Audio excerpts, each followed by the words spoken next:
বিরাট কোহলিকে বাঁচানোর জন্য মরিয়া গৌতম গম্ভীর, হ্যাঁ এটাই সত্যি। আমরা বর্তমান সময়ে একটা দেখতে পেলাম যে গৌতম গম্ভীর বিরাট কোহলিকে ডিফেন্স করছে।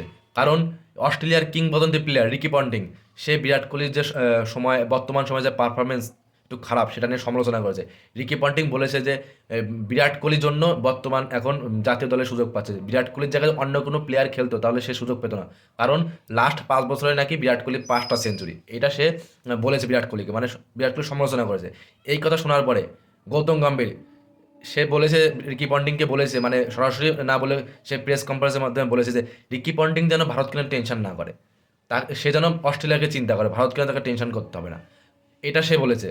আমরা এর আগে দেখতে পেরেছি যে বিরাট কোহলি আর গৌতম গম্ভীরের যে ফাইট, যে লড়াই, যে সম্মুখ সমরে যারা আইপিএলে দেখতে পেয়েছি আমরা, মাঠে পর্যন্ত চলে এসেছে, হাতাহাতি পর্যন্ত চলে গেছে। সেইখান থেকে বিরাট কোহলি হয়ে ডিফেন্স করছে মানে গৌতম গম্ভীর, ভাবাই যায় না।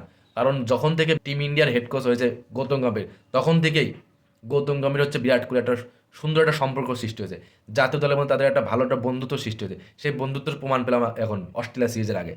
কারণ অস্ট্রেলিয়া সিরিজের আগে বিরাট কোহলিকে বাঁচানোর জন্য বিরাট কোহলিকে ডিফেন্স করছে গৌতম গম্ভীর। এমনকি সে এমন কথা বলেছে, বিরাট কোহলি রোহিত শর্মা টিমের জন্য কি করতে পারে কারোর ধারণাই নেই।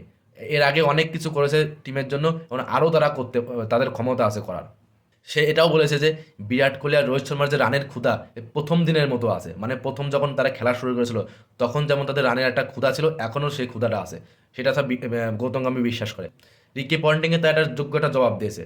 সে বলেছে রিকি পন্টিং যেন ভারতকে নিয়ে টেনশন না করে, তাকে অস্ট্রেলিয়াকে নিয়ে টেনশন করতে বলেছে।